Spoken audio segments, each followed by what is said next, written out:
Hey, it's Linda from the Hannity Show here, and as you know, Sean and I never promote the stock market or investing in it. But now we've discovered Dr. Richard Smith and his incredible financial software tools. It's trusted by thousands to track over $20 billion of investments. So, if you're planning for your retirement and have any money at all invested in the stock market, go to Hannity.com/retirement. All right, loaded up and glad you are with us. Write down our toll-free telephone number. You want to be a part of this extravaganza. It's 800-941-SEAN. If you want to join us, at Sean Hannity on Twitter, Hannity.com for news and information. A lot of the stories we are covering. We got a really big interview today. I really want you to hear this because it really angers me when I hear that we send brave men and women, we send American treasure. We ask them to go fight wars for us. They volunteer to put their lives on hold and put their lives on the line for our freedoms that we take for granted every day. Let's be honest, we don't wake up every day and say, I live in the greatest country God gave man. I'm free. I'm free. We usually wake up and say, oh, crap. I'm tired. I want, where's my Black Rifle coffee? I need to get going. Think of it. Most people, you wake up in the morning, you shovel coffee down your throat. If you're like me and you're trying to lose weight, maybe you have what I've been eating. I have cabbage and one egg. That's been my breakfast for the last 3 months. Yeah, I know. It's pathetic, right? It's totally pathetic. I'm with you. But actually works. So then we get our kids dressed. We get them off to school. We put in our 14-hour workday. And then, moms are finishing work. They take their kids to the whatever activity the kids are activitying that particular day. And then you get them home. And then you get them washed up. And then you get them, you have to slop some dinner together, whatever it happens to be, a little spaghetti tonight. Why are you complaining? I want steak. No, my son, it was like, since Tilly was 12. What do you want? Pasta and butter. I'm like, what? Pasta and butter. And I'm like, no. There's other foods besides pasta and butter. It's like a constant war when my son was young. Now, the interesting thing is he's almost as bad as Linda. By the way, in there, she's worse than a sailor. I'm just warned. We have Operation 300 friends here today. You are worse. I don't know what you mean by that. Okay, count how many F-bombs she drops. First of all, you're gonna fake it. You're gonna be a phony. I will fake it till I make it. Okay, so you're gonna be a phony for the next hour. Be nice. You're gonna be Stop a phony. Being mean. You're gonna be a phony for the next hour, and you're not gonna be yourself, and you're not gonna drop an F-bomb every other second. I get through church every Sunday for an hour too. It's amazing. Thank God for small blessings. That's Jesus working his magic. That's right. He works his magic for a whole 60 minutes. That's borderline miraculous. I think that there is a divine intervention if that mouth stays shut and doesn't curse for 1 full hour. I'm shocked. I can't believe it. Tough room today. It's not a tough room. It's been an honest room. Anyway, so we send these guys. How many, hundreds and hundreds, if not thousands of heroes have we met over the years? How many people have I met that had their legs blown off, their arms blown off? How many times have I met the parents that lost, these Gold Star families, they lost their kids? And I'm going to tell you something. The last 2 major wars in this country has now changed my mind on whether we're going to go to war. And we sent 58,000 kids died in Vietnam. 58,000. And then all of a sudden the war gets politicized. And once Washington gets their grubby little hands involved in anything, well, then the concept known as winning goes out the door, and we end up pulling out without finishing the job. Now, we can say the same thing about what happened in Iraq and Afghanistan. That, too, became politicized. And I'm thinking if I'm one of the 7,500 parents or so that lost kids and the thousands of others that had their sons had their legs blown off or their arms blown off or half their brain spilling out of their head when they got hit with an IED, I'm a little pissed off that we put restraints on men that are supposed to be fighting wars for us and women, and we send them into harm's way, and then we put handcuffs on them, and then we bring them to trial if, in fact, they make a split-second decision that, frankly, nobody in the comfort of their homes right here in the United States is thinking about the dangers that they go through every day. And if they make a wrong decision, we end up putting them in jail, even if it's an innocent decision. I mean, it's frankly, it's unfathomable. You know, we can't fight wars like we did in Iraq. We've got to build the next generation of warfare. I acknowledge this world is evil. It has darkness all over it. And the human condition is such that it's going to remain that way. It's the story of mankind. I wrote a book, Deliver Us from Evil. Talked about 100+ million human beings slaughtered in wars by governments, tyranny, fascism, communism, Nazism, the killing fields. Go through it. Stalin's Russia. 30 million or so people, give or take a couple of million? Nazi Germany, fascism, Tojo's Japan. You know, we fight these wars. But the difference was when my dad fought in World War II, that was a war that we fought to win. Now, to this day, I assume in the minds of some people, Harry Truman dropping the big bombs on Hiroshima and Nagasaki is a controversial decision. Yes, innocent people died. Permanent damage was done to others. Do we start these wars? No, we did not. Pearl Harbor was attacked. It was an unprovoked attack on our homeland. They started the war. Somebody starts a fight with me. I don't want to fight. I'll try and walk away from the fight. I've trained 7 years. I mean, there's a part of me that probably would like to see if it really works. We talking about the DNC today? Yeah, no, just calm down. Okay. But if somebody's going to fight me, I'm going to fight to win. If America is going to fight a conflict, a battle, we don't need to send Americans door to door without up-armored Humvees like happened in Iraq, and literally they're walking into a death trap for them. So we have the president yesterday ended up giving a grant of clemency or a full pardon for former Army First Lieutenant Michael Bahana of Oklahoma. He's going to join us later in the program today. In his story, we told you the story of Clint Lawrence. You know, everyone, talks about Hillary Clinton, the server of husband. Well, why do we have equal justice?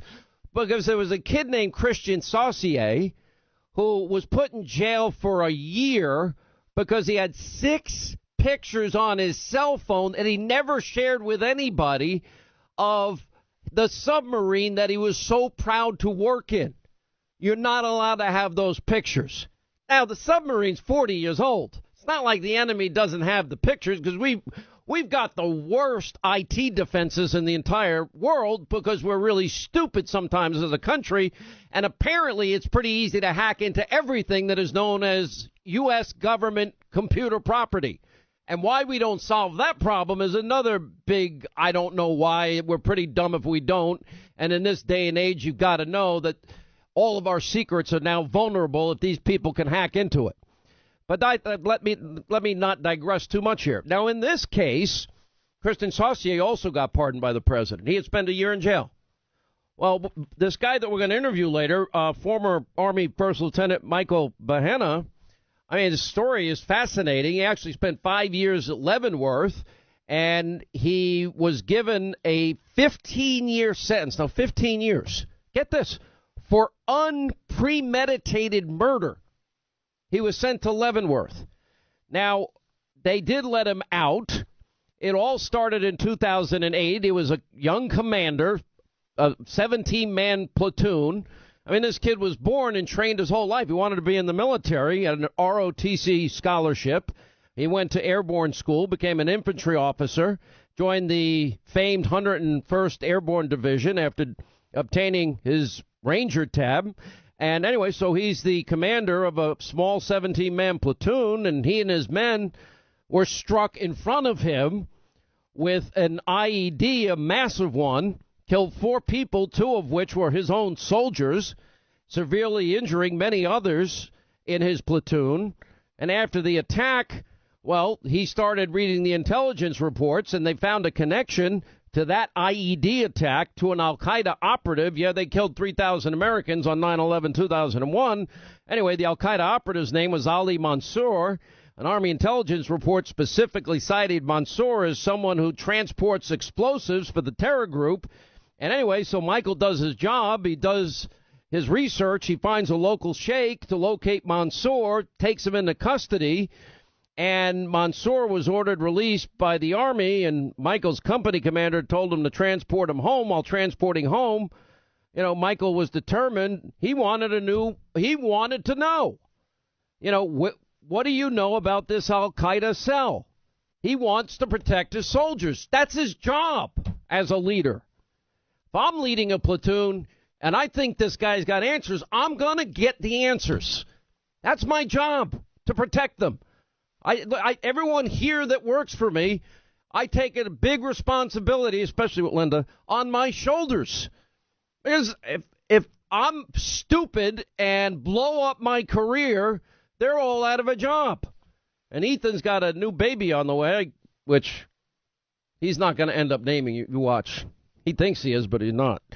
Anyway, so Mansour ordered released, then he's transported, and he interrogates the guy, did a field interrogation of the guy, big deal.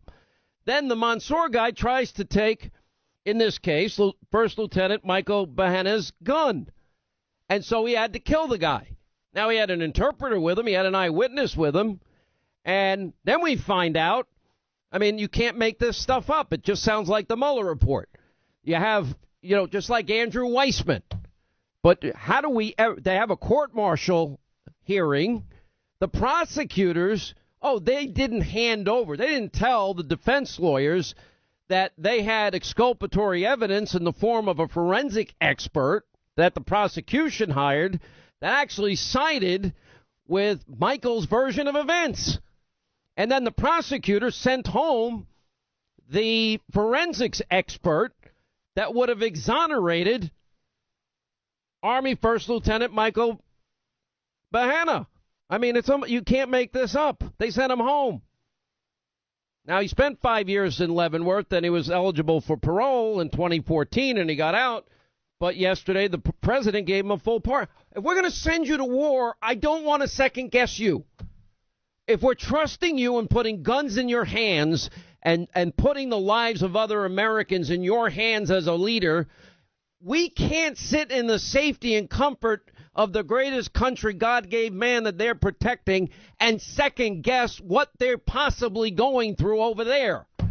And if any benefit of the doubt goes out at all, it must be on the side of the American soldier.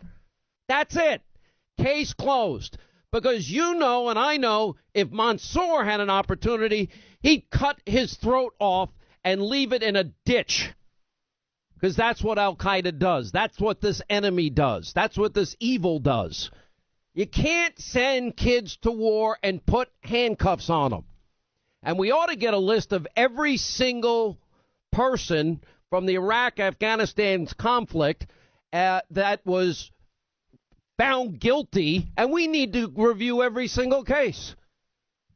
Under Obama's rules of engagement, good grief. What's up, everybody? Linda, executive producer from the Sean Hannity Show, here to talk to you about your money, your retirement. Your money is like your health. It's something that you don't think about until you need it. So many people make disastrous retirement mistakes, and they're retiring without enough money, and that is just wrong. But have no fear. Meet one of the most incredible financial minds in America, Dr. Richard Smith. And Richard's extraordinary tools are trusted by thousands of Americans to track over $20 billion in the stock market. And his tools can help you reset your retirement. You're going to be hearing a lot from Sean and me about Richard, and literally we have never endorsed any financial software until now. Why? Well, because some of his customers say he's created lightning in the bottle. So go see for yourself. Go to Hannity.com, retirement. That's Hannity.com/retirement. All right, as we roll along, Sean Hannity Show, 800-941-SEAN. John Solomon has some big breaking news that he will be giving us a tease of. He's not finished with the report. Has to do with Christopher Steele. Has to do with who knew what about Steele, who knew what about Steele's agenda, and how they still used it as the basis of the bulk of information to put out a FISA application to spy, not only take away the constitutional rights of an American citizen, Carter Page, but also then take it further, and that would be a backdoor into the Trump campaign and all things Trump world so that they can impact an election. Remember, they rigged her investigation. They tried to rig a presidential election. They had an insurance policy when they lost. I'm going to get into all those details. Now, we have some news. I'm going to get into the struck Page thing in a minute. We have, yes, new lovebird texting that gives us a lot of insight into the thinking of what's going on behind everybody here.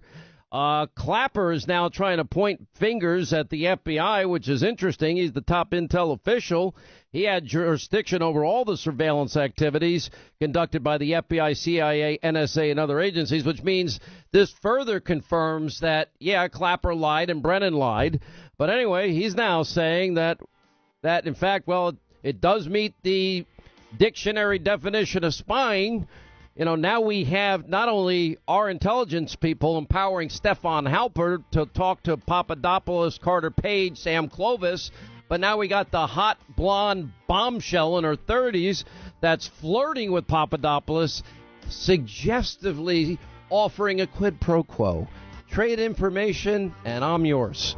Yeah, you can't make this up in a Bond movie. Hey guys, this is Linda, executive producer for The Sean Hannity Show. You might also know me as Sean's daily sparring partner now that he's a ninja, of course. Well, today I'm here to tell you about how to fight for your retirement, and that's right, fight. There's a huge crisis in America. Millions of people are retiring without enough money. And don't make that you. We have one of the brightest financial minds to help you make sure your investments for your future retirement are on the right track. And I'm talking about Dr. Richard Smith, the founder of TradeSmith. His mission is to help Americans be more financially literate, make better investment decisions, and avoid the catastrophic mistakes that could cause your retirement to be a disaster. Thousands of people trust Dr. Smith's investment tools to track over $20 billion in the stock market, and I'm telling you, you should too. When we're talking about retirement, you're in a financial fight for your future. Do yourself a serious favor, folks. Register right now for Dr. Smith's special online event, The Great Retirement Reset. Go to Hannity.com/retirement. That's Hannity.com/retirement. Eliminate the stress and worry of investing in the stock market. Register now at Hannity.com/retirement. Using undercover agents is a standard and legitimate technique that is widely used in investigations. That technique has been used to thwart a lot of counterterrorism plots in this country. So I'm sure, there are protocols and standards for using an agent, and I'm sure that's the case here. So you're saying this was not done lightly? Well, no, it's never done lightly. Was it spying? Well, I guess it meets the dictionary definition of surveillance or spying, a term I don't particularly like. It's not a term of art used by intelligence people. It has a negative connotation of a rogue operation, out of control, not in compliance with the law, and that's not the case at all. Do you believe, Director Wray, that the FBI and its agents spied into the 2016 presidential campaign operation? Well, again, I want to be careful about how I answer that question here because there is an ongoing Inspector General investigation. I have my own thoughts based on limited information I've seen so far, but I don't think it would be right or appropriate for me to share those at this stage. And at this time, do you have any evidence that any illegal surveillance into the campaigns or individuals associated with the campaigns by the FBI occurred? I don't think I personally have any evidence of that sort. Have you initiated any internal reviews of the FBI's action during the 2016 election? Well, Mr. Chairman, there are a couple things going on. First, there is, of course, the ongoing Inspector General's investigation that's being conducted by the independent Office of Inspector General, and our folks are assisting them with their effort. And then second, as you alluded to, now that the special counsel investigation is completed and having only recently returned to the department, the Attorney General is seeking to understand better the circumstances at the department and the FBI relating to how this investigation started. And we're working to help him get that understanding. I think that's part of his job and part of mine. What they failed to say in that same report is that Mifsud was actually related to Italian intelligence services. So you can't, if you're Mueller, you don't get to just report part of what you want in a story. You have to put the entire piece before the American people. He didn't do that, so we're calling him out. This is not how investigations are supposed to be run. When you look into Mifsud closer, Professor Mifsud closer, you realize that he is connected with all kinds of intelligence agencies, including our own FBI. And in that letter, Sean, you'll see there's pictures with FBI agents at the Link campus where Professor Mifsud teaches at. So we asked the question, and I'll sum it up like this. We want to know every document that these agencies have related to Mifsud, because if he is in fact a Russian agent, this would be one of the biggest intelligence scandals for not only the United States, but also our allies like the Italians and the Brits and others, because if Mifsud is a Russian agent, he would know all kinds of our intelligence agents throughout the globe. So we ask those questions. We want those documents. We're giving them a week. Do you believe that the FBI had all of these sources out to entrap people from the Trump campaign so that they could claim that there was a conspiracy, that Donald Trump was colluding with the Russians? But in fact, they put all of these sources all across the world to get to members of the Trump campaign, like they reached out to Papadopoulos. Well, remember what I said on your show last year? Yep. I think I said it first on your show, as I recall. I said, I'm not worried about whether or not they were spying on the Trump campaign. That is fact. What I want to know is how many spies with an S were involved in this. But Mr. Clapper then went on to say that to his knowledge there was no evidence of collusion between members of the Trump campaign and the Russians. We did not conclude any evidence in our report. And when I say our report, that is the NSA, FBI, and CIA, with my office, the Director of National Intelligence, that had any reflection of collusion between the members of the Trump campaign and the Russians. There was no evidence of that in our report. Was Mr. Clapper wrong when he said that? I think he's right about characterizing the report, which you all have read. We did not include any evidence in our report, and I say our, that's NSA, FBI, and CIA, with my office, the Director of National Intelligence, that had any reflection of collusion between members of the Trump campaign and the Russians. There was no evidence of that included in our report. Have you seen anything, either intelligence briefings, anything to back up any of the accusations that you've made? They have the documentation that they did the hacking on the DNC. Right. And on some of us, that had. But the collusion, though? No, we have not. Do you have evidence that there was in fact collusion between Trump associates and Russia during the campaign? Not at this time. Have you seen anything that suggests any collusion between the Russians and the Trump campaign?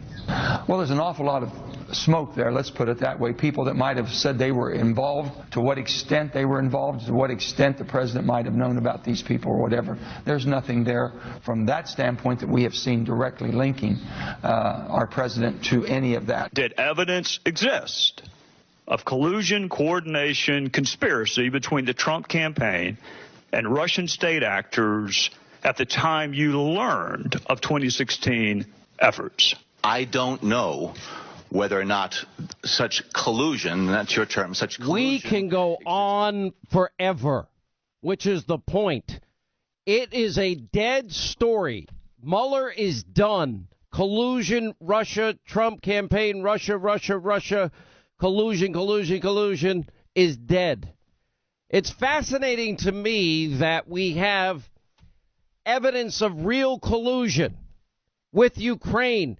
They are begging to give it to us. They are openly acknowledging they did collude with the Hillary Clinton on Hillary Clinton's behalf with real evidence known as emails from DNC members asking for dirt on Paul Manafort and Manafort's work from years gone by, not with Russia, but with Ukraine. We have evidence that matters. But the same people that have been saying collusion, they don't ever want to talk about that. Now, they only care about collusion if it's Donald Trump. Now, we've been hearing a lot of, well, there's hundreds of former DOJ prosecutors who say Trump obstructed justice. Not one of them has ever pointed out that if you have an underlying crime where the evidence is overwhelming, incontrovertible, Hillary Clinton had top secret classified emails on that secret server in a mom and pop bathroom shop closet known as Platts Rivers Network. Okay, there is an underlying crime. 18 USC 793. Trying to make it easy for these fake news phonies that only selectively care about collusion, but only if it's Trump, not if it's Hillary and the DNC. Similarly, they say obstruction. Okay, then Hillary, why did Hillary? Let's just ask a logical question. Why, if you have a subpoena of your emails, do you delete 33,000 of them? Why do you acid wash your hard drive with something none of us had ever heard of before, but the world knows now, called bleach bit? You mean like with a cloth? No, not with a cloth, with bleach bit, to eliminate any evidence or possibility you can ever forensically retrieve those emails that you deleted that had been subpoenaed. Why do you think an aide was sent out with a hammer to bust up BlackBerries and iPhones and remove the SIM cards? The only Hillary phones that were given to the FBI had no SIM cards. Where's the memory on the phone? The memory's on the SIM card. Of course it didn't have anything on there. Now, what is that called? Obstruction of justice. Not one of the hundreds of prosecutors that think that Trump obstructed justice, they're all liberal, ever said a word about Hillary and her conduct and her treatment of those emails. That's called intent. The intent was destroy the evidence. The crime was violating the Espionage Act. They don't care. Just like all of a sudden, Obama's second term, they all want a wall. They're willing to fund a wall. They're sounding like Donald Trump just a few years ago. We need a wall because drugs and cartels and gang members and human traffickers are at our border. Now it's immoral to build a wall because only Donald Trump wants to build a wall. We don't want to give Donald Trump a win. We don't. So it's not the issue. Just like all the I believers. Where are the I believers? I'm looking for that group of I believers. I believe. They all believed. We hadn't heard from Professor Ford. We haven't heard from Julie Swetnick at the time. Julie Swetnick made the allegation that almost every other weekend, then high school student Brett Kavanaugh and his buddies, they had these parties almost every other weekend, and they'd spike the punch, and they would incapacitate all these young teenage girls every other weekend, and then the boys would line up in the hall and wait their turn to gang rape these young teenage girls every other weekend. Then she gave a response, a story, and she said, well, I never saw him spike the punch bowl, but he was near the punch bowl at a party once. I saw him there. Well, I saw him with a red Solo cup, but I didn't see him give it to anybody. Well, he was in the hall, but he definitely wasn't on the line. Okay. They believed in that case. They believed everybody. Now we've got two credible women. Gayle King did two amazing interviews that say the lieutenant governor, Democrat. Wait a minute. Oh, it just dawned on me. Maybe that's why there's no believers, no I believers, because it's a Democrat. I thought they cared about the issue because the two women that were interviewed by Gayle King said that the lieutenant governor of the Commonwealth of Virginia raped them and committed violent sexual assault, and both of them have witnesses that they told at the time that it happened. Now, where are all the I believers? They're missing in action. You see where we're going with this? This is selective political moral outrage. It is a show. It is not about real principled views on the assault against women. And by the way, I think I was like the only one in the country. If you want to take it a little step further, I don't think there's anybody more critical of living conditions for women and gays and lesbians and Christians and Jews in countries like Saudi Arabia, where Hillary took a fortune, or Kuwait, or any of these other countries that have Sharia law, where women, in many instances, they don't vote, they don't drive, they don't get to leave their home without a male relative, and they are treated brutally, horribly.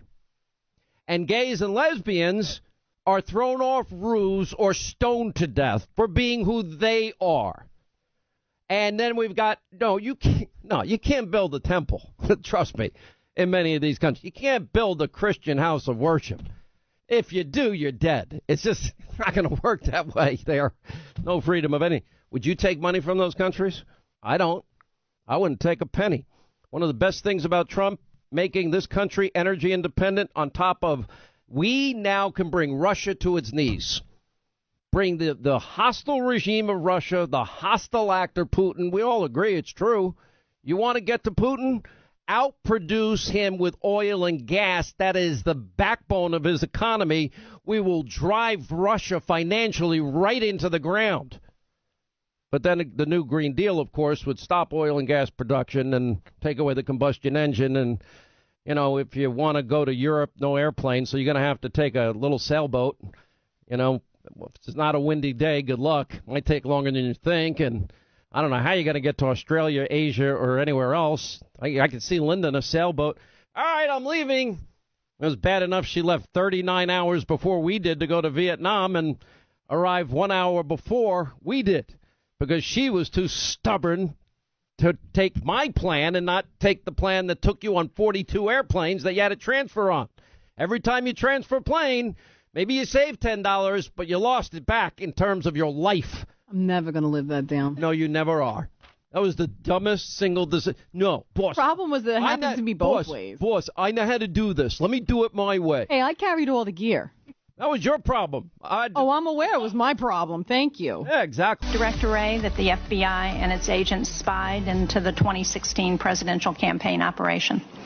Well, again, I want to be careful about how I answer that question here because there is an ongoing Inspector General investigation. I have my own thoughts based on limited information I've seen so far, but I don't think it would be ripe or appropriate for me to share those at this stage. And at this time, do you have any evidence that any illegal surveillance into the campaigns or individuals associated with the campaigns by the FBI occurred? I don't think I personally have any evidence of that sort. Mr. Papadopoulos got this offer of cooperation from the Russians, in essence. The FBI set about trying to figure out what he knew, and they wanted to do it secretly.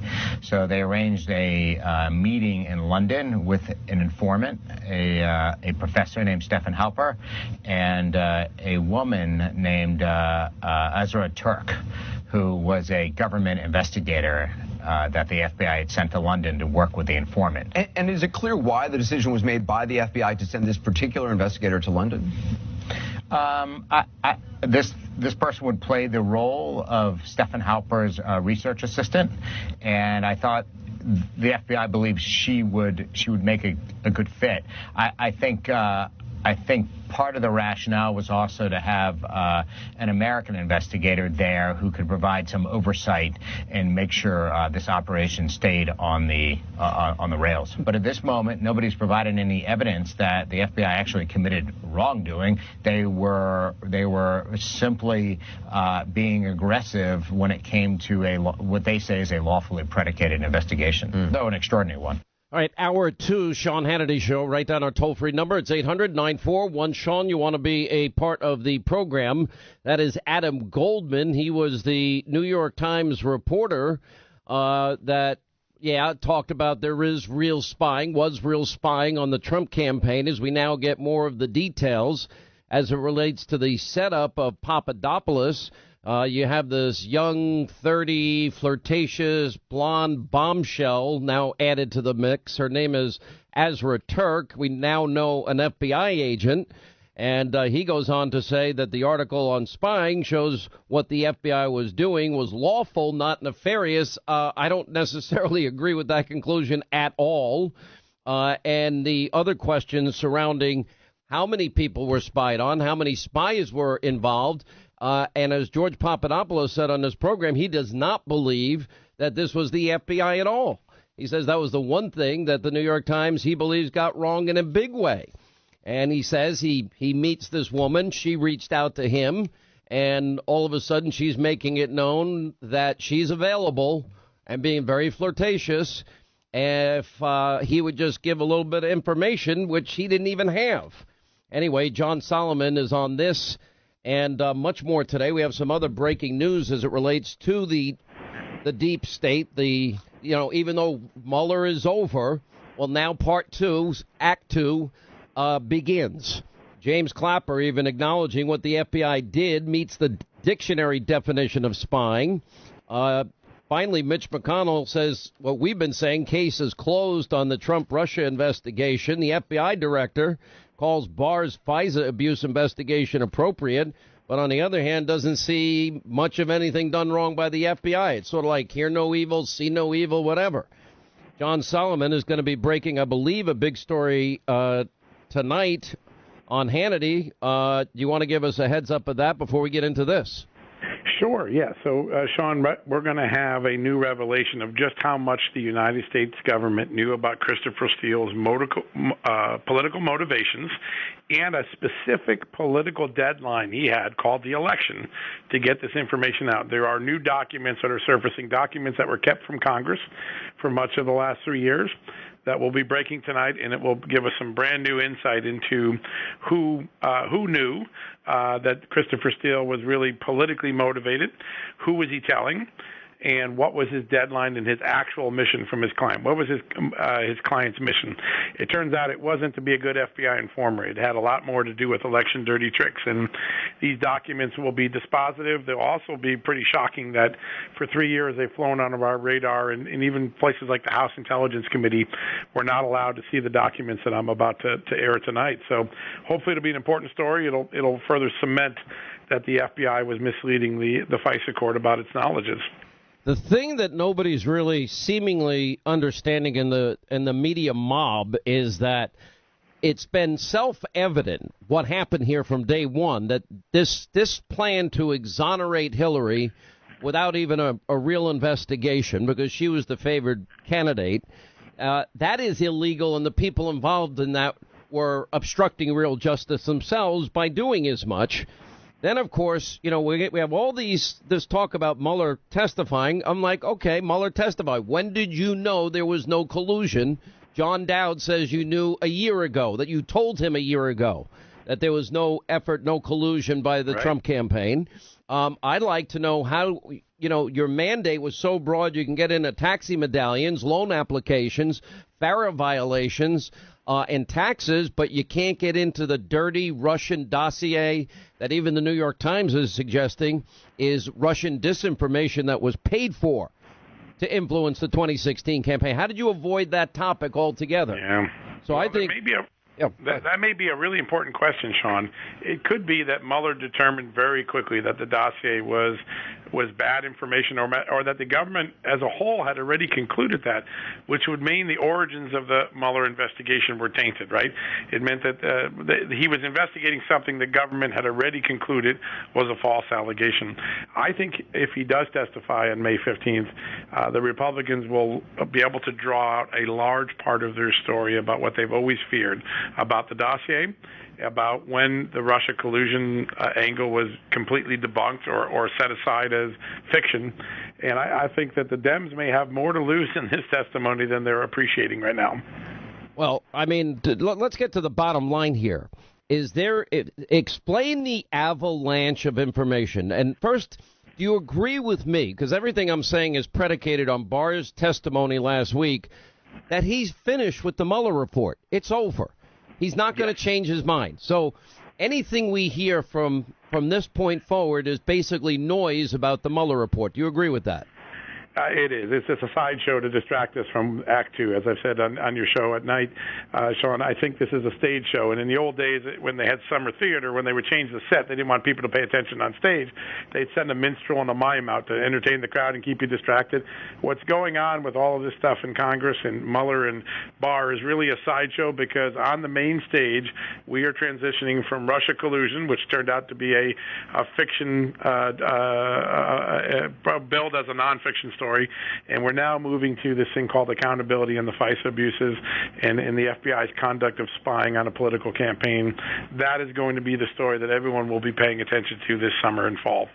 I think you're right, and there's this avalanche of information that is coming. All right, so, what we have here now, though, is we're getting a little bit closer into the Obama administration. How high up do you think this is now beginning to go? I mean, the closed-door testimony has been very revealing, because Strzok and Page, they're saying a lot of interesting things, not the least of which is this goes right into the office of the Attorney General at the time. That would be Loretta Lynch, and she was making all the decisions.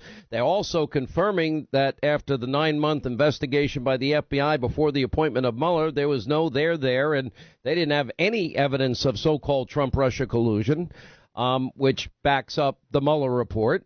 And they're also now beginning to turn on each other, it seems, a circular firing squad among those in the deep state that have abused power. That's absolutely what's going on. And I think one of the more interesting developments, when you look at what we're going to report tonight, Sean, there was no reason for Christopher Steele to be at the State Department, none whatsoever. He's a controlled FBI informant, allegedly working on a counterintelligence investigation, and yet he is inside the State Department 3 weeks before the election, passing around the same information he already given to the FBI, and most importantly, talking about the election as a deadline, talking about his need to get this information out before the election. By definition, what he told the State Department, by what he told Bruce Orr, by his own actions in going to the media and leaking, he was carrying out a political dirty trick timed to the election, and yet the FBI portrayed him as an informant with credible, relevant information with no derogatory background. All of these biases, his anti-Trump hatred, his desire to contact the media, his desire to spread his information outside the FBI, not only violated the FBI's informant rules, it was evidence that this was a political dirty trick. It was not a normal counterintelligence informant trying to develop a normal case. And the FBI's failure to stop it, to acknowledge what it really was before the court, is really what we're going to learn painfully about in the next half of this year. And to remind everybody, Christopher Steele, he was hired by, well, really with Clinton campaign and DNC money she controlled, with funneled money through Perkins Coie, a law firm. They hired Fusion GPS, an op research firm. They hired Steele. And you're basically saying that Steele had a mandate and a deadline, and he had contacts. How high up did his contacts go, and how many people knew that he had this hatred towards Donald Trump and agenda? You're going to find out that he was meeting with a very senior State Department official, and that State Department official immediately relayed the information she just got to others in the government, and the government is trying to hide who she emailed right now and what she specifically told them. But it is clear there's no way for the FBI to argue anymore. They did not know about Christopher Steele's political motivations, his client, his deadline, his election obsession, his hatred for Trump. before they went to the FISA court. These documents will be dispositive, and I think by the end of this week or early next week, we're going to be realizing that everybody knew this was a Hillary Clinton operation, not just Bruce Orr. But Bruce Orr did tell everybody in the FBI and DOJ, and as I understand it, even Andrew Weissman, the pit bull for Mueller, he told them all that this was Hillary Clinton's bought and paid for Russian dossier. None of it was verified, and that Steele hated Donald Trump. Didn't he say 100%. That in August of 2016 before the first FISA application in October? Yep, absolutely. All of this was known before the FISA application was submitted. And now if you go back with what we're going to learn today and what we learned over the last few weeks with the Bruce Orr stuff that you and I dug up and others, you're going to see an amazing thing going on inside the FBI. Go back to those text messages of Pete Strzok and Lisa Page. Remember the famous hurry the F up, we've got to get this thing done, I'm fighting with justice. If this was a good FISA, there was no reason to be fighting over it. There'd be no reason for pressure. What was going on in the FBI is they knew that Steele was going rogue on them, that he was going political, that he was always political, and that he had this election deadline, and they're panicking that they might not get that FISA in before the cat gets out of the bag. And you can see now when you look back at those text messages, that panic of the FBI agents. They were trying to get it past the FISA court before they would have to tell the FISA court, guess what, this guy's a dirty political trickster on the DNC and Hillary Clinton's payroll. That's what's going on in October, and that should concern us all, that a FISA process was used or infected by politics. John Solomon breaking a big story tonight about Christopher Steele. This is now going to blow this thing wide open. Everybody knew that this was phony Russian disinformation paid for by Hillary, and they still used it as the bulk of information for the FISA warrant. This is now the second or third bit of evidence we have now been able to gather that everybody knew. Now, this is definitive evidence. Tonight at 9, John Solomon, investigative reporter, will be breaking this news about Christopher Steele tonight. But there's still more to come. Like, for example, the president in his interview with Catherine Herridge last week said very soon we're going to be getting the FISA applications, Gang of 8 information. We're going to be getting, 302s and the 5 buckets of Solomon, we'll call it, if you will. Actually, I think we have to give credit to Devin Nunes. I think it's his 5 buckets. Yeah, well, he's not here, so I'll give it to you. Yeah, all right, I'll take it. Yeah, you're right, Sean. There is a moment of transparency. And the thing I'm most interested in, if you remember about a year ago, we talked about a column I wrote called The London Bridge is Falling Down, The Curious Origins of the Russia Case. And in that, we talked about these events that predate the FBI opening a criminal investigation, predate even that Turkish woman intercepting with Papadopoulos in September in London. Something was going on in the winter and spring of 2016 that we don't fully understand.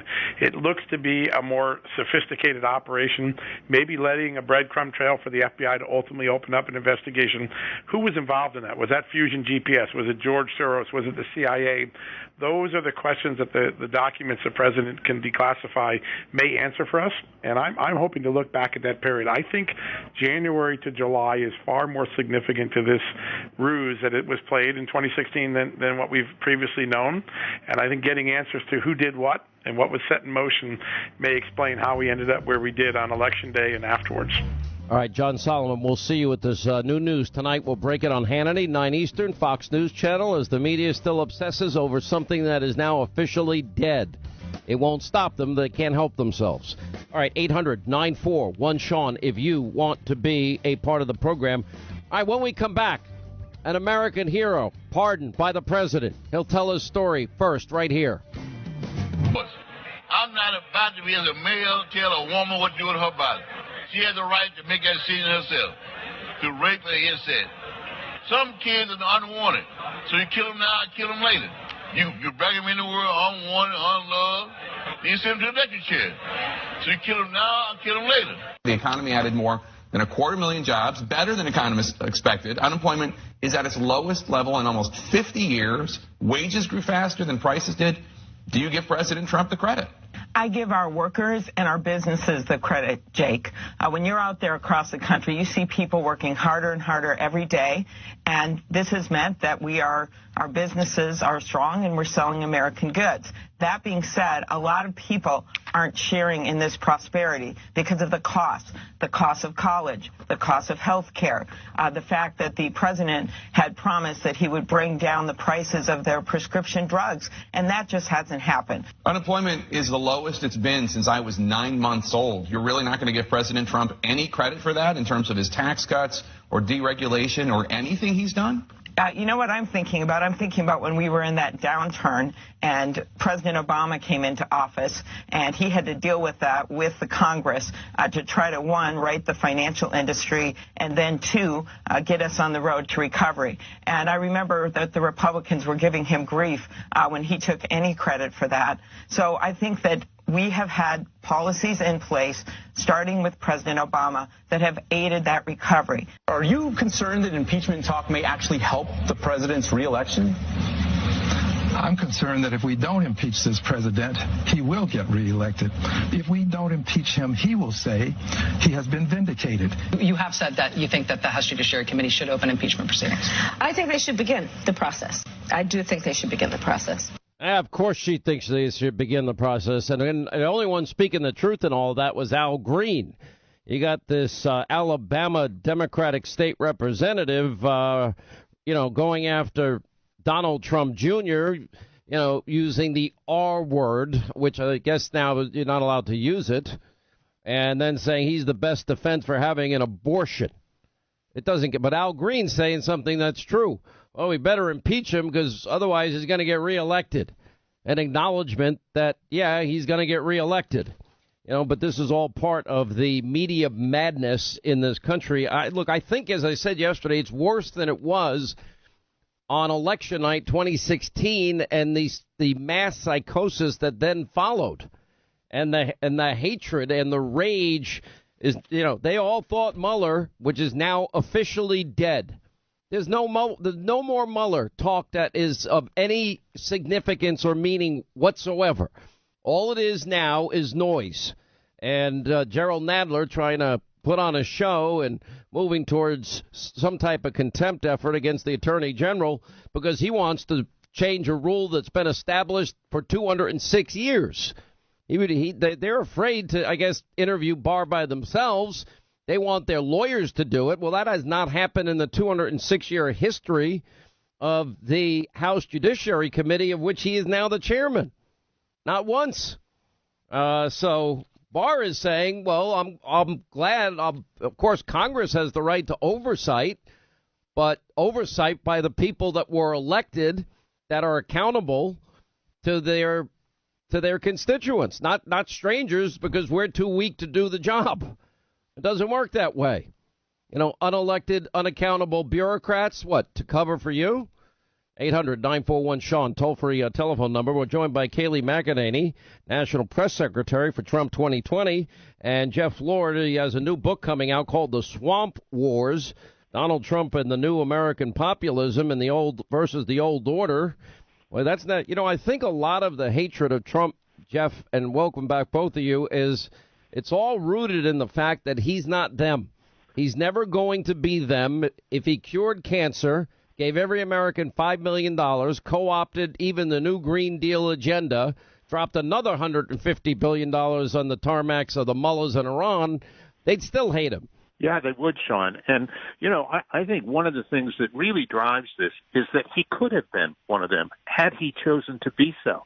I mean, this is a guy who went to an Ivy League school there at the University of Pennsylvania, and he's made himself into a billionaire. How easy would it have been for Donald Trump to be one of them? He not only doesn't want to be one of them, he just rejects them out of hand, and they hate him for it. They just cannot abide him. Well, you were one of the few of us that saw it coming. I'm beginning now to think, Kayleigh McEnany, that it was so bad post-2016. Remember, the exit poll showed that Donald Trump didn't win a state. And just like 2004, it showed John Kerry was going to be the next president. And I don't think this president in particular polls very well, just by virtue of the fact, I think a lot of people are like, we're not, you don't ask me your nosy questions who I'm voting for. It's none of your business. And frankly, if anyone asked me, I probably would have said Hillary. I never get asked. I've never been interviewed after I vote. But the point of it is their reaction from that day forward, once the night started to roll in and Donald Trump became clear he's the next president of the United States, there's this collective meltdown because nobody saw it coming, number one. And now the Mueller report, it seems that in spite of everything we have pointed out for the last 2 years, they weren't paying attention and they believed their own lies about Russia collusion. And now they can't handle the results of that investigation. Exactly, and they can't handle the thought of the president winning re-election and them once again never seeing it coming. You know, you point out a key fact here. I talked to a pollster, and they said, look, double digits. When I went out and polled the hidden Trump voter, tried to find that voter that told the pollster they were voting Clinton but really voted Trump, he found them to a double-digit tune. So that's why every exit poll was wrong. You know, Jeff and I were both on CNN set that night. I remember the Hillary folks rejoicing, saw the exit polls, showed Trump losing in virtually every state like you noted. But how'd that work out for them? Jeff and I... By the way, when did they stop going to you guys for commentary, and when did the depression begin to set in? Yes, exactly. No, I was on every single solitary network. I don't work election nights. I don't waste my time for the 5 seconds they'll put me on Fox. So I stay home, and you know I'm looking up Cuyahoga County and Hamilton County and Southwest Florida, the Panhandle, and Broward and Palm Beach counties to see if there's any cheating going on, and that's how I like to spend my election nights. One of the stories I tell is the Saturday before Halloween in 2016, I put my then 97-year-old mom in the car to go out in the countryside and get pumpkins, and I noticed there were Trump signs everywhere, hundreds of them. I started counting. There was one Hillary sign. I get to CNN on the following Monday. I tell that story on the air, and they're all looking at me like I'm a loon. And they're saying, Jeff, the polling data. I mean, I tried to tell them there was something going on here. This is coming. It's, I'm just not seeing it there for in the middle of Pennsylvania. And they just, wouldn't believe it. Well, there was a funny thing because Joe Biden, I know he went to gave a union speech, and he acknowledges that if he can't win Pennsylvania, he's not going to win. Here's the problem. The economy in Pennsylvania is so strong right now that they're actually going inside of prisons, asking the prisoners, when are you getting out? Because we want to hire you. That's a big problem. We now have 1.7 million more jobs available than we have people on unemployment. I mean, when I drive around this area, all I see are, not all, but I certainly see more and more, plenty of now hiring signs. They're all over the place. Sure, exactly. And I think that's the point. I think, how do you win in that economy with that economy so strong, that anybody that wants a job is working? That's why we have record low unemployment, a 50-year record low unemployment numbers in the country. Now, what they can't figure out is, well, it happened when Reagan was president. Now it's happening again when Trump is president. It's the same policies that they put in place, eliminating the bureaucracy, cutting back needless and burdensome regulation, and lowering taxes and incentivizing investment. It's not that hard, Kaylee. That's exactly right. Free market policies work. We have the hottest economy on record. Today is maybe 1980, which was probably right there with us. So you're exactly right. In Pennsylvania, you point out lowest unemployment rate on record. And I can tell you this, the Democrats aren't going to win by going around and putting forth these policies like Joe Biden saying China's not a threat, when meanwhile, President Trump rightfully points out we lost 60,000 factories when China entered the WTO. It's an extraordinary number that even the Washington Post fact checkers, who we know are always off base, rated as true. So you're not going to win going around underestimating the threats we face from China against the hottest economy on record brought about by free market policies. So now we've got an issue that everybody pretty much in the media, there's a very small group of us that saw an entirely different set of facts emerging the last 2 years, and that is, a rigged investigation into Hillary Clinton's email server, real obstruction of justice. Then we saw a dirty Russian dossier bought and paid for by Clinton with funneled money to Fusion GPS through a law firm, hiring a guy that we're going to break a big story tonight with our friend John Solomon. about how everybody knew what Christopher Steele's agenda was, and they still used his dirty dossier, which the New York Times is even suggesting could be Russian disinformation from the get-go. How does Mueller justify not going into that issue? But that became then the basis of these 4 FISA warrant applications. The original in October of 2016 to spy on the Trump campaign.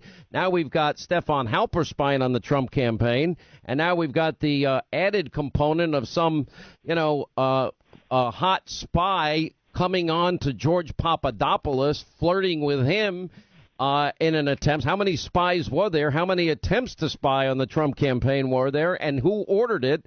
And why wasn't any of that looked into by Mueller?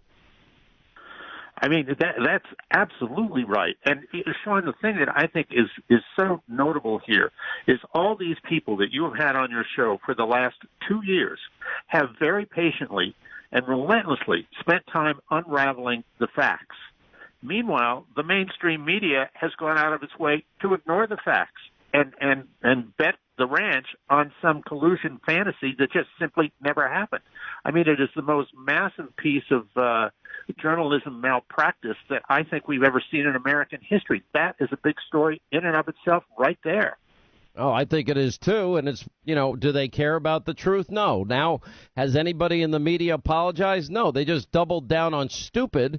And I think if it was bad, their reaction to the 2016 election results, it's even worse to the Mueller report that they put so much faith, hope, and trust in didn't come out the way they wanted, Kaylee. And I just think at the end of the day, they're never going to change. There's never any hope for them. They are agenda-driven at the highest level possible. That's exactly right, and they commit journalistic malpractice regularly. Look, you've reported on these huge scandals that have happened. This investigation started on a fraudulent document funded by Democrats. There's not been a single prosecution, by the way, but last week you have the New York Times finally confirming, hey, there were human sources on Papadopoulos, more than what we knew. How many networks picked up that coverage? How many newspapers ran with that coverage? None, because they have an agenda. They're not going to change, and they're going to derelict their duty to report the facts and be journalists. They don't deserve that title that they hold. You just watch CNN fake news. There's Wolfie Blitzer asking, will they throw the U.S. attorney in jail? They're talking now such insanity that they'll send the sergeant of arms to capture the attorney general and bring him in handcuffs before Congress, as if that's going to happen. I mean, this is how insane. Then you've got NBC, this guy, what's his name? The guy before Rachel Maddow. Somebody Hayes. I don't know this guy's name. Chris Hayes. So he actually has a theory about a conspiracy where millions and millions of business owners were secretly plotting to damage Obama's economy. And then now they're secretly plotting together to benefit the Trump economy. And he's making these statements. I mean, how do you advance something that nuts? Not for nothing do you call them conspiracy TV. I mean, it is just stunning to watch. I thought to myself, the real invisible headline here is Hannity was right, but we don't want to say it. Yeah, no, listen, I'm sure that the hell will freeze over first. Jeff Lord, thanks for being with us. That's right. Kaylee McEnany, thank you. When we come back, the president has granted clemency, a full pardon for former Army First Lieutenant Michael B. Hanna of Oklahoma. He'll join us in his first interview, and he had been sentenced to 25 years in prison for, quote, unpremeditated murder in a combat zone. President did the right thing. When you get to the details of this case, that's coming up next as we continue. Coming up next, our final news roundup and information overload hour. It's hard to put into words. It's tough, seeing Fort Leavenworth for the first time, when I got locked up, sent to Leavenworth, it was 1 or 2 o'clock in the morning, so I didn't get to see what the post looked like, and the only thing I've seen for the past 5 years is concrete and a little bit of grass, fence, and razor wire. And so this morning, when they put me on the van and took me to meet up with you guys, that emotions. It's hard to describe. It's hard to put into words, but it was a good feeling, and then it's a day that I won't forget. What you heard there was former Army First Lieutenant Michael Bahena and him discussing, after spending 5 years in prison, talking about his release. Earlier yesterday, the president has granted, quote, today President Donald J. Trump, this was yesterday, signed an executive grant of clemency, parentheses, full pardon, for former Army First Lieutenant Michael Bahena of Oklahoma. Now, in 2009, a military court had sentenced Mr. Bahena to 25 years in prison for unpremeditated murder in a combat zone. And after judgment, however, the U.S. Army's highest appellate court noted concern about how the trial court had handled Mr. Bahena's claim of self-defense. Additionally, the Army Clemency and Parole Board reduced his sentence to 15 years and paroled him as soon as he was eligible in 2014 after 5 years served of his sentence. Upon his release, well, dozens of Patriot Guard motorcycle riders met Mr. Bahena to escort him back to his home in Oklahoma. And his case has attracted broad support from the military, Oklahoma elected officials, and the public.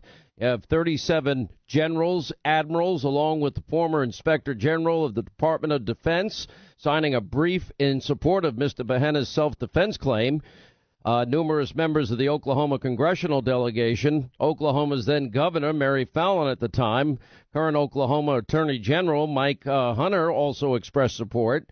And while serving his sentence, Mr. Bahena was a model prisoner. In light of these facts, he is entirely deserving of the executive clemency, but I'm not sure. And he joins us right now, I think his first interview since yesterday. Former Army First Lieutenant Michael Bahena, his mother Vicki is with us, and also we're joined by the executive director of the Oklahoma Innocence Project. John Richter is with us. Thank you all for being here. We appreciate your time. Well, first, thank you for serving your country.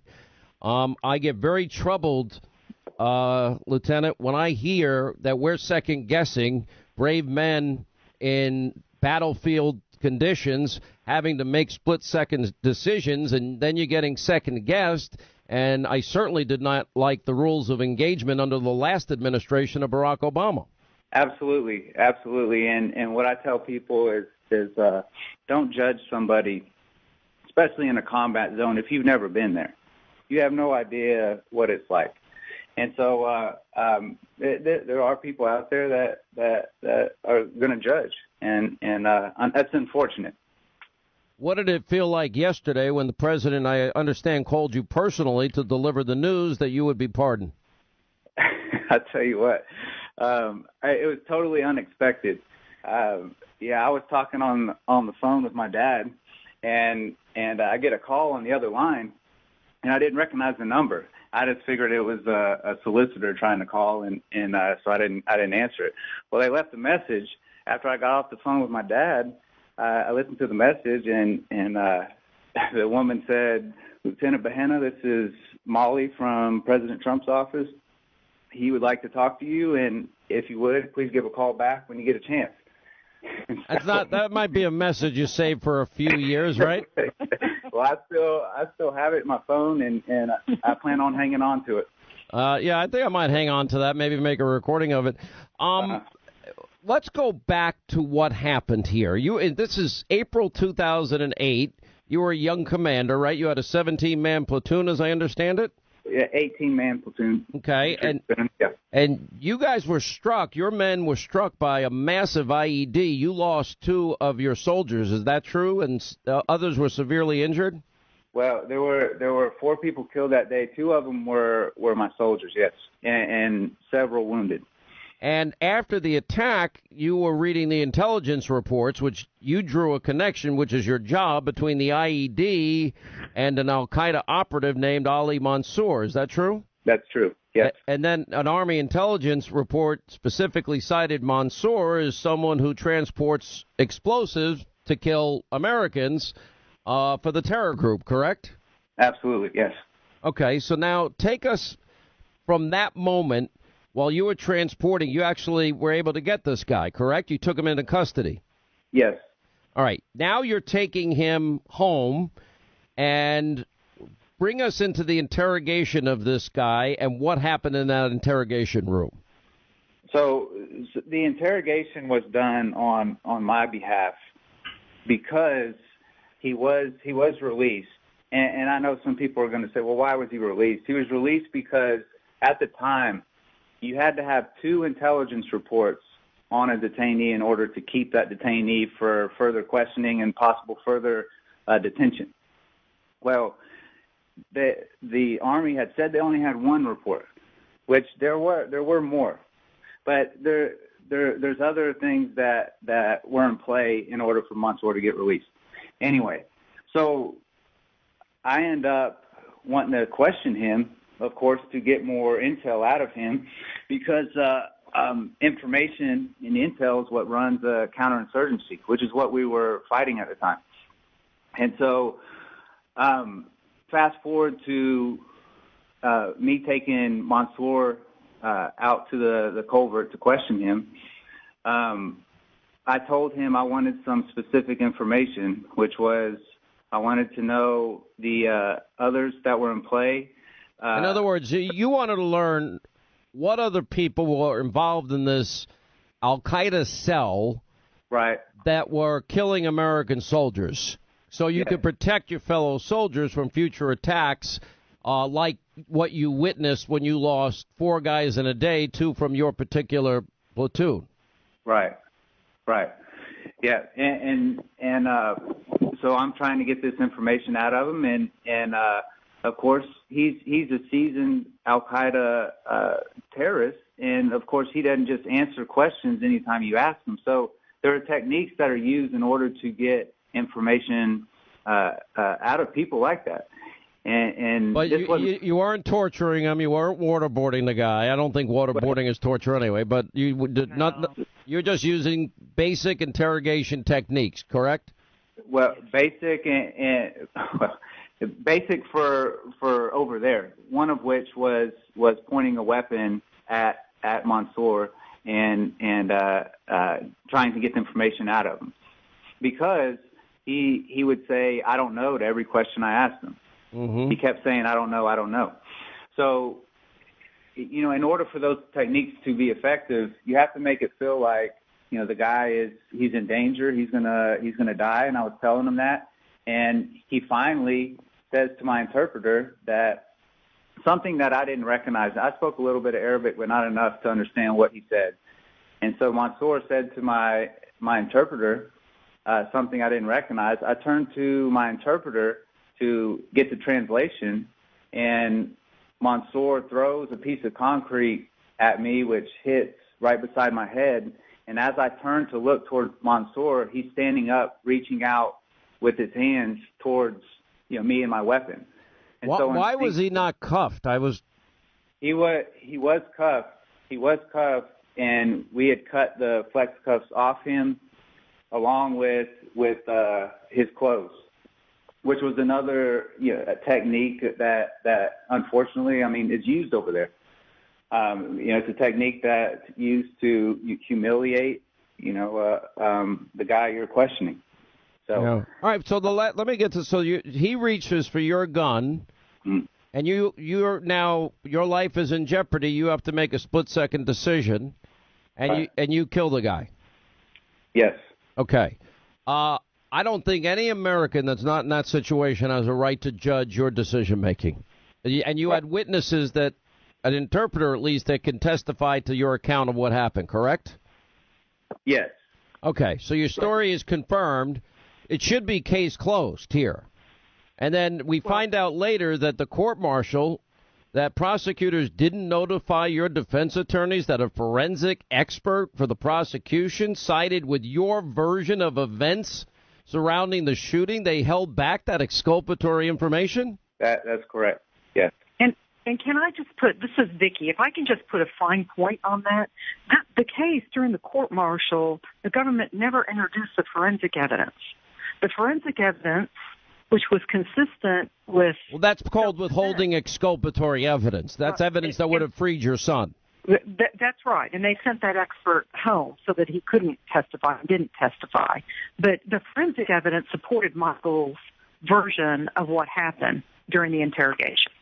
Unbelievable story. All right, quick break. We'll have more with former Army First Lieutenant Michael Bahana and his mother, and also John Richter is with us as well, as the president yesterday signing an executive grant of clemency, a full pardon for the issues we've just been talking about. We'll have more on the other side. He'll also join us on TV tonight on Hannity, 9 Eastern on the Fox News Channel. All right, as we continue with former Army First Lieutenant Michael Bahana and his mom, Vicky Bahana, and John Richter are with us, as they have now, the president yesterday granting. Now, let me bring in John Richter. You know, John, I do like the Innocence Project, and Barry Scheck has actually convinced me, unless there's a video of a murder and somebody getting the death penalty, we've made so many stupid mistakes, and some political and some over-aggressive prosecutors. I'm not supporting the death penalty unless we got a video. Hey, Sean. So I appreciate you posing the question to me, but Vicky is actually the executive director in Oklahoma, in addition to being Michael's mother. She obviously joined this cause after many years as a career federal prosecutor. I've had the honor of representing Michael through this pardon process and serving as his lawyer in this pardon process. And as a former United States attorney and former head of the criminal division, I can tell you personally that the actions of the prosecution in this case violate all decent standards for fair prosecution of a defendant. And while obviously a pardon process was not here to relitigate the case, it nonetheless is an important part of considering whether forgiveness and an act of grace like the president has given Michael is appropriate. Well, I just don't like the fact, honestly, at all, that we now are putting handcuffs on people we put in life and death situations. We're sending these guys out to fight wars. Their lives are at risk. We're second guessing what they do, and we're putting handcuffs on them and rules of engagement that are obscene, that puts their lives in jeopardy. I mean, you know, when I hear Michael's story about, you know, his friends being blown up by IEDs, you know, put yourself in his position. And this is the guy you believe has the information about where those explosives are coming from. I'm sorry, I'm not going to be polite asking the guy that has the answer to that question that we can save American lives with. That's not a moment to be polite. War is a very dark, ugly, horrible, but necessary evil. And our guys are the good guys. You know, Al-Qaeda killed 3,000 Americans in 2001. I mean, this really pisses me off, because we're doing this not just to you, Michael. We're doing it to too many people. There's a long laundry list of guys that are in prison for instances like yours. And I don't think it's fair. If we're going to ask you to go fight, bleed, die, risk your life, and many don't come home, or many don't come home with legs and arms, I think we ought to be able to put enough faith, hope, and trust that you're going to make the right decision and not second guess you. Right. Sorry, I got a little worked up. Well, we appreciate the passion, Sean. Let me ask your mom. It's got to be hell when your son is in Leavenworth for 5 years. Oh, I would not wish that experience on my worst enemy. It was, you know, again, as John was saying, I mean, when he was the U.S. attorney, I was an assistant United States attorney working in that office, and you just never think you're going to have to hire a criminal defense lawyer for your. I sure don't think that's going to happen when you send them off to combat. I mean, I was worried when I sent them off to combat that. Well, we're glad you're home, and I'm sorry you had to go through this, Michael, and Vicky. You have a loving mom there for you and family, and I do thank you for serving your country. We owed you better than this, though. This you did not deserve this. This has to stop. And I want to wish you the best in all future endeavors, and we'll see you on TV tonight. We get to actually see you guys. You're going to join us and tell your story on television. I can't wait to see you. All right, 25 till the top of the hour, 800-941-SEAN if you want to be a part of the program. Our friends at the Daily Caller, they did something really cool. They actually hit the streets asking people, do they want the wall or do they want open borders? It's interesting. Because if you read polls by your fake news media industrial complex, I don't think you get straight answers. Let's hear what the people say. What's up, America? Today we're in D.C., and we want to know, if you don't like the border wall, how would you solve illegal immigration? I will build a great wall. I'm completely against the wall. I think it's ridiculous. Absolutely a very bad idea. I think the border wall was just for the drugs, to be honest, to stop the drugs from coming over. The wall is a wall that Trump envisions? No. I think it's incredibly unfair, and it's going to limit opportunities for our country in the future. What would your ideal solution to illegal immigration be? How would you stop it? The best way to handle illegal immigration is really enforcing the rules that we already have. The best thing to do would be to overhaul the laws of the United States on immigration. But first of all, allow asylums, first of all, okay? That's one. But, I mean, I think, it's a combination of looking at the provisions that we have in place. I think it's a good structure that we have. I don't agree with illegal immigration. I believe everybody should live freely. Everybody should be able to have a happy life. Stopping them from coming over here is kind of ruining their chances of having a better future than me.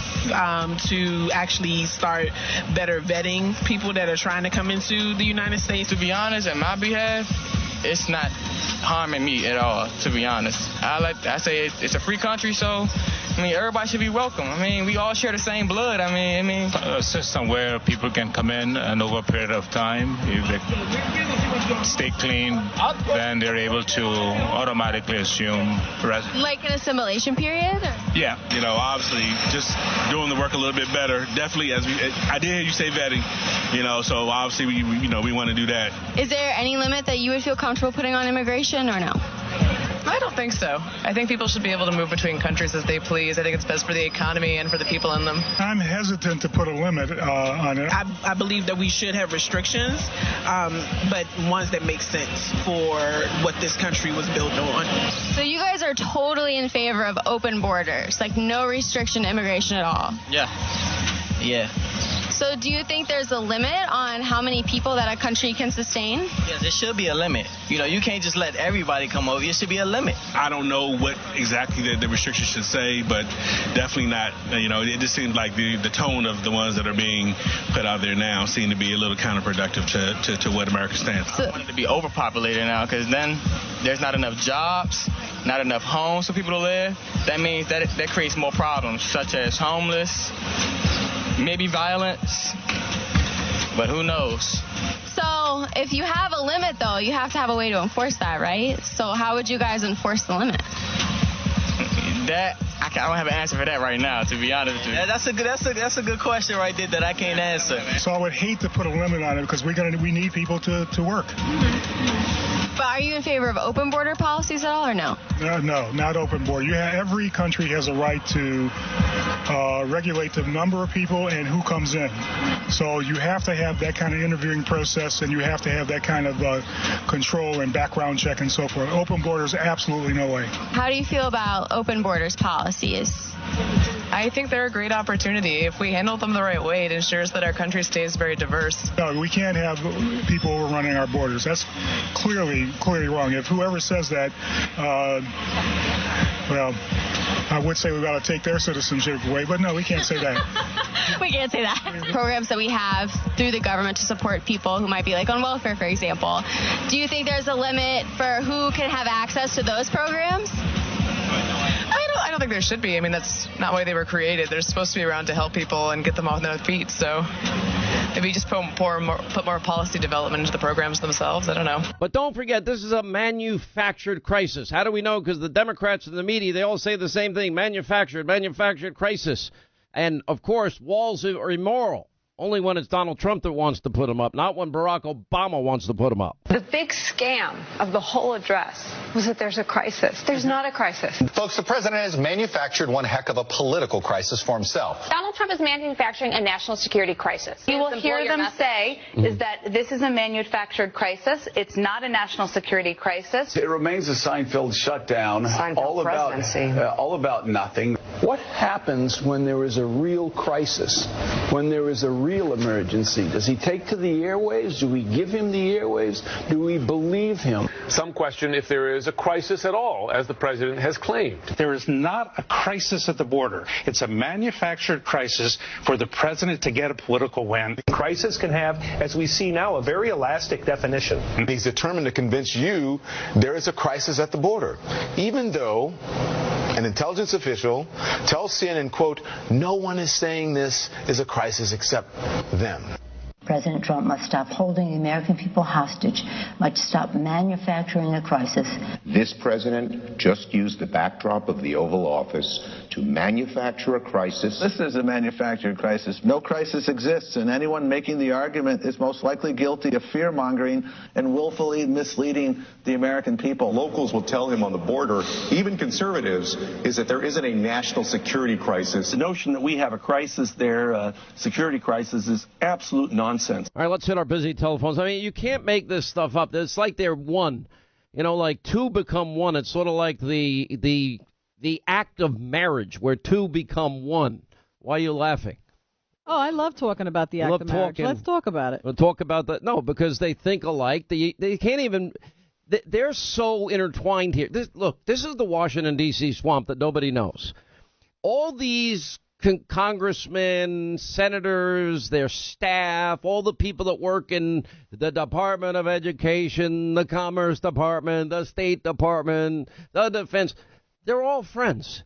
They're all friends with the media people. And what most people don't know is they all socialize together. They all go to dinner together. They go out, monocle, forget about it. They go out drinking together. Many of them end up dating together. And it is an incestuous cesspool, and nobody seems to really understand that we're all out of the loop by design. And you know, I don't want to be a part of their club. I'm proud not to be a part of their club. They don't like me.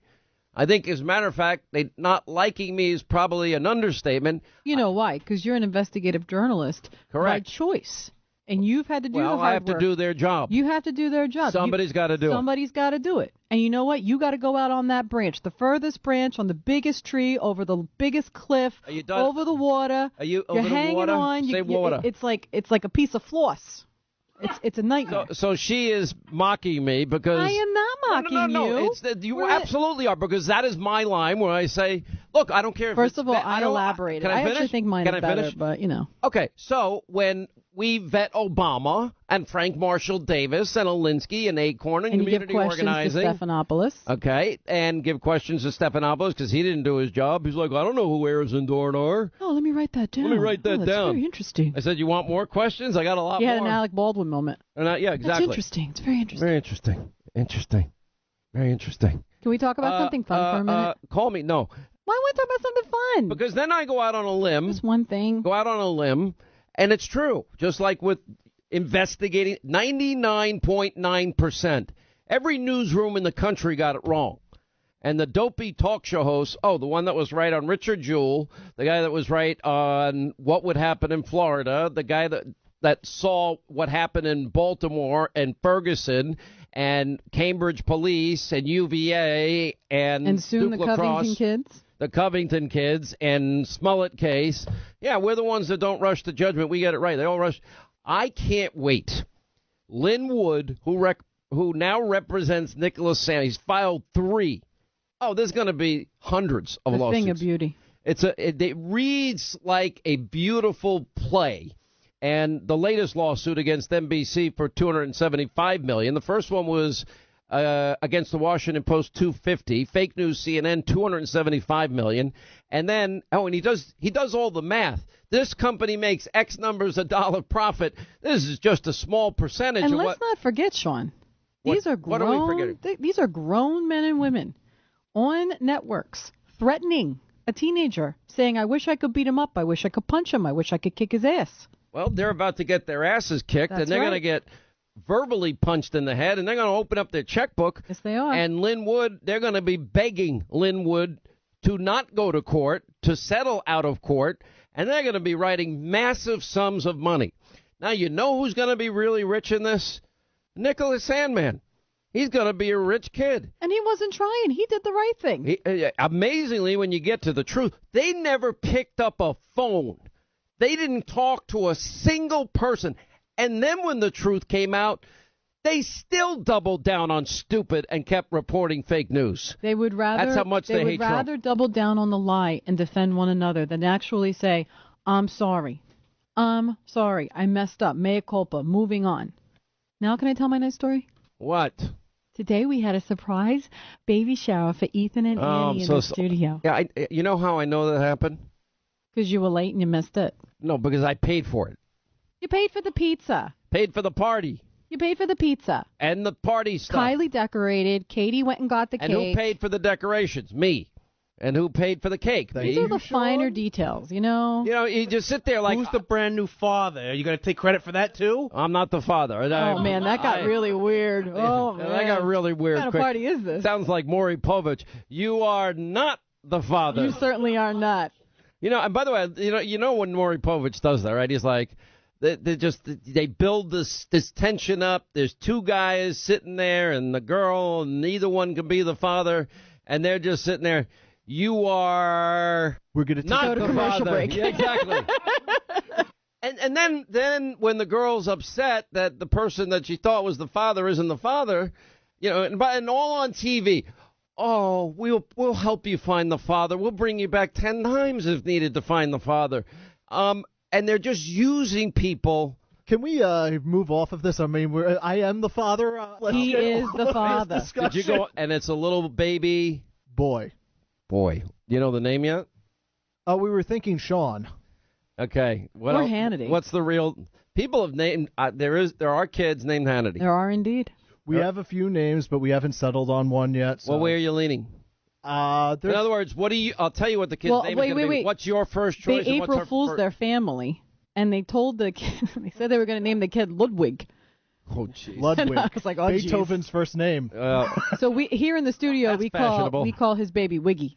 Wiggy? Yeah. My father-in-law said if I did that, you do have to think of if kids are going to be made fun of, you know. Yeah, but my father-in-law said if I named my son Wiggy, he would buy him a baseball bat to beat the crap out of me with. Okay, so what is your number one choice, and what's your wife's number one choice? I'd rather not say at the moment. Stop being a baby. Speak up. He can't say it because then one side of the family's going to be mad, the other side of the family's going to be That's not mad. the point. I tell you what, let's take a bet. No, let's take a bet. No, I bet I win. I bet I win. How about you shush up? Oh, man. You shush up and let me do my job. Is this the Sean Hannity show? Yes, it is. What's your number one choice? What's her number one choice? She likes Nicholas. I like Thomas. Okay. Nicholas it will be because she's going to win. Just get that. There's my bet. You want to have a bet? But there are other names we're considering. Let's have a bet. I bet it's going to be Nicholas. If it's down to those two names, I say she wins. I say he wins. $100. Whoever wins gives to the college scholarship for the kid. They're obviously going to set up in New York 529. $100 scholarship. You know how much college is going to be for this dopey kid when he gets to college age? Dopey kid, thanks. Well, sorry. I mean, he's probably going to go through the public education system. I mean, you're going to have to tutor him on the side if his you wife want him. is a teacher. I'm joking. Listen, there are good public school districts. And I hope yours is one of them. But a lot of them college suck. is going to be free eventually for the kid? You don't think that's going to happen? You know, not if I have anything to say. But maybe if I'm dead and gone and you don't have anybody fighting in the Hannity for it. Mausoleum. Well, I want to be in a mausoleum. I want it to say Hannity's America on it. Yes, I know. Would you like me to put space in there for you and your loved ones? Absolutely. It's great that we've gone from life to death all in one segment. In 1 minute. It's wonderful. Listen, on that happy note. I don't want to be burned, and I don't want to be way down in the ground with a bunch of worms crawling up my nose. You could be sunk into the sea like a sailor. Go to the bottom of the ocean. I don't want to be eaten by a shark either, or have these little fish nipping at my Viking funeral. How about we just I want my mausoleum, it's going to be in the woods somewhere, safe, secure, isolated, where nobody can find it. All right, Hannity tonight, 9 Eastern on Fox. Sorry, big breaking news on Christopher Steele and this entire knowledge base of everybody and what he was doing and what his agenda was. Also, you will meet former Army First Lieutenant Michael Bahena. He was the one that got a full pardon from the president yesterday. We have John Solomon, Carter Page, Sarah Carter, Mark Penn, Senator Lindsey Graham, and Geraldo and Dan Bongino. 9 Eastern, Hannity Fox. We'll see you then. Back here tomorrow. Thanks for being with us.